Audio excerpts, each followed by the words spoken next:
What's going on, everybody? Welcome back to another video here on CFL Central, CFL content for the fans, by the fans. Now, the CFL preseason has concluded. Let's talk about the good, the bad, and the ugly. Carter, what are your thoughts on the CFL preseason, and more specifically, Week 2? We already talked about Week 1, so what are your thoughts leaving preseason after Week 2 and the performances given by all the teams? Yeah, I mean, I wouldn't say there were very many instances of dreadful performances. I mean, there was a very big mixed result, as you will get with a lot of rookies coming in, guys, getting their first exposure. Even like you have to remember, a lot of these guys are not from Canada, so a lot of these guys, this is like their first time actually playing proper Canadian football. Absolutely. In an actual game setting. Getting to the fans in the building and the everything as well. Yeah, no, absolutely. Yeah, that's gotta be honestly, I feel like the only real big ouch game out of all of them was the one in the Week 1 against BC in Calgary, where Calgary just stomped BC 41-6. Other than that, every game was pretty close and entertaining. Quick recap of Week 1 again. Calgary kind of stomped Edmonton Week 2, but not nearly as bad. Not nearly as bad, but still, you know what I mean? Like, it was still an actually, you know what? No, we'll say that Edmonton game was pretty bad still. We'll keep that in the same category. But let's not be kind to Edmonton. No reason to. They still got smacked by Calgary. Had a strong preseason. They definitely did, but they also played some weak opponents. Let's not forget about that. But quick recap of every game, to see how close it was. Week 1, 17-23 loss for the Argonauts to the Red Blacks. 30-20 loss to the Edmonton Elks for the Bombers. The Lions obviously getting blown out. And then a 25-23 win for Hamilton over the Alouettes. A close game. And then jumping into Week 2, where we'll be able to start talking about kicking things off with the Bombers' victory over the Saskatchewan Roughriders. Carter, what was your thought on this game and a bounce-back game, honestly, for the Bombers after losing to the Elks in Week 1? Well, yeah, I mean, as a Bombers fan, brings warm to my heart. Absolutely, my friend. Seeing the Riders lose to the Bombers, I gotta love it, even if it is a nothing game. Absolutely, nice. It's always good. I mean? And besides, CFL preseason is just good football, so you can't go wrong beating a rival, even if it's just good, nothing football. But absolutely, yeah, and. Honestly, I gotta say, because I mean, the first thing that is of note is that everything we saw from Liam Dobson and the way he proved himself in the first game of the preseason, he then reinforced that in the second game. He looked like a strong piece there, and I am really excited to see him go in the lineup sometimes throughout the season. I have no doubt that he'll be in there at some points at least. Who knows? Maybe he'll eventually be a full-fledged starter. Absolutely. I'm excited to see how the Bombers decide to utilize him. Prukop had a little bit of a weak game in Week 1, so they wanted to give him I would say he had a pretty good, try. A pretty good backup standard game for a CFL backup. You know what I mean? For Week 2 though, that's where he really stepped it up, and that's where 7 for 12, 7 for 12 with 215 yards and a long ball of 78. Yeah, I'm okay with that. For a backup guy on the bench, that's actually not a bad start, especially after a rebound, like you said.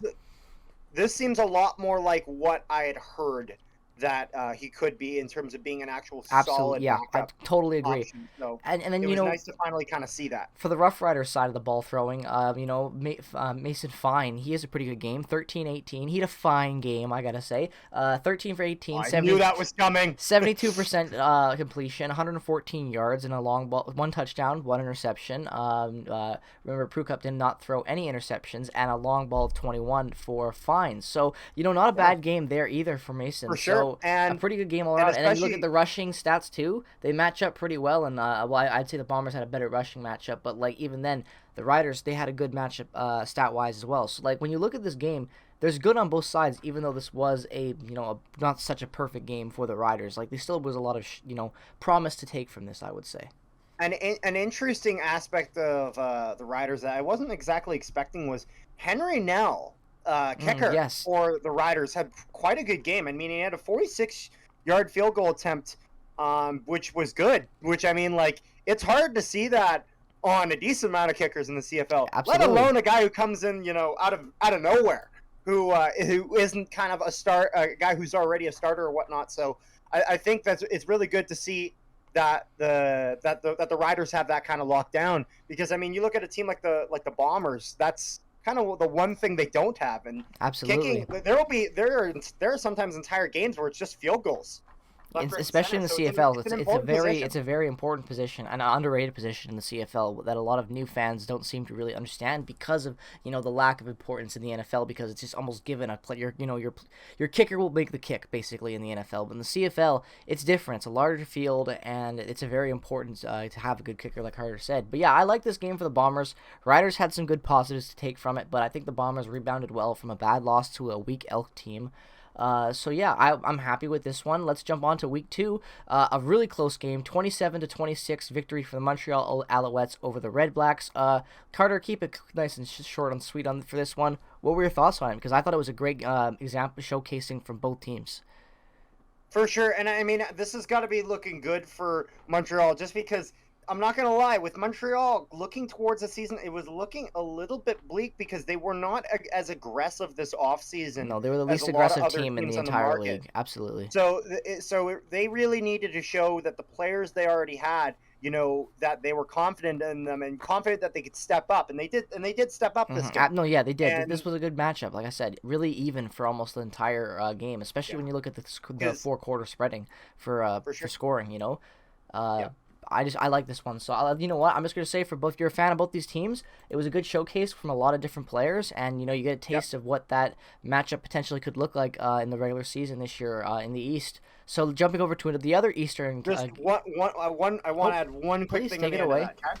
And it's just like, if you're gonna be very laid back in the offseason in terms of not going out and making these moves, especially with all these short-term deals and all these guys available, I think that they really that then leaves the burden on the team to prove to the fans that, hey, what we got, we're confident in, and here's why. Yeah. You know what I mean? So having an example of that is very important. Yeah, absolutely. We're jumping over to the Hamilton-Toronto game, another game that was decided by 1 point. Toronto winning this one over the Ticats, 18-17. Again, I liked everything I saw from the teams in this one. The highlight reels were pretty juicy. You had a lot of good play back and forth from a rival, and a heavy game that's going to be a heavy rival this year in the East, excuse me. These two teams are going to be battling for that number 1 spot, in my opinion. So I think a game like this really shows that even when they're playing depth, that the Ticats and Toronto Argonauts this year, they're going to go to battle every single time and try to fight for dominance in the Eastern Conference. Yeah, especially with, Ticats were kind of like, for a bit, whether they ended up in the top seed or not, the Ticats were kind of the team we expected to be in that Grey Cup final situation. But now with them losing a little bit of talent and Toronto gaining quite a bit, I think that this is really the chance for the Argos to fully embrace it, not just in the regular season, but in the postseason as well. This is a big year for the Toronto Argonauts, because they put a lot of money in the free agency, and if they want to be able to get more fans and get a foothold in this Toronto market, they're going to need to win and have some big notable names. Absolutely. They got like Brandon Banks and Andrew Harris are not small names. Not in the CFL. Exactly. Not at all. So let's move on to the Calgary game against the Edmonton Elks. Again, this was a stomper by the Calgary Stampeders, 37-7. Almost said Flames. I almost did, but the Flames do not have any stompers because they got eliminated already.